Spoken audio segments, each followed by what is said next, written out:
The first piece of advice I'd have is just start making stuff. It doesn't have to be perfect. I think a lot of people hit that blocker when they think about doing YouTube, where they tell themselves like, well, I've got to get all this fancy equipment and I've got to get somebody to edit all the videos, and like they just have this huge laundry list of things that prevent them from just starting. And I found that just creating like Loom videos was getting views and comments and engagements. And it was just me sitting there, like walking through a clay table with a free software. The first thing I'd say is just getting started. The second thing that I think really took things to the next level was focusing on the attributes of a YouTube video, specifically on the YouTube platform that makes a video success. Things like the thumbnail are really important. Things like the title are really important. Making sure the entire thing is SEO optimized for the specific keyword you're trying to rank in. And of course, getting people to stick. So the number one metric in YouTube, I learned eventually, is retention. People actually watching your video all the way. There's some part of that that just has to be like, make your video good. If your video is good, people will stick. But it also means the beginning of your video is super important. The hook, the thing that you're going to tell people you're about to do, is vastly important to retention. And so making sure your hook is good as well. The order of operations in which we made the Clay YouTube incrementally better, it started with just making Loom videos.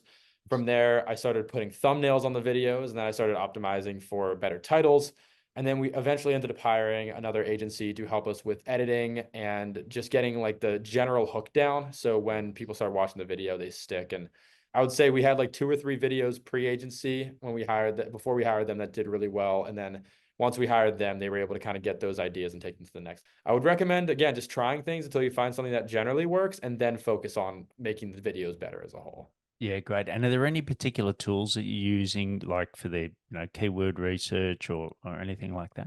I know there's a Chrome extension that's completely escaping my mind right now that I was using, where you can pretty much, I think it's called like TubeBuddy or something. I'm Yes, pretty sure yes. that's correct. Yeah. And when you go on a YouTube video, it tells you what the SEO score for the video is and what words it's ranking in. And you can do it for your own videos, but I thought it was also helpful just as I watched YouTube naturally to see what they were doing right, what they were doing wrong, what things were most important. Because you would see that some of the videos that had 5, 6, 7 million views on them that I was watching actually weren't optimized for SEO, but they were just really good videos, and they were super Yes. raw, they were super unedited, and it makes you realize that the true metric for growing your channel is really just making good content that people are interested in. Like, just make something that adds value. I mean, if you look at the wide range of videos that do well, you'll realize there's no like completely omniscient pattern.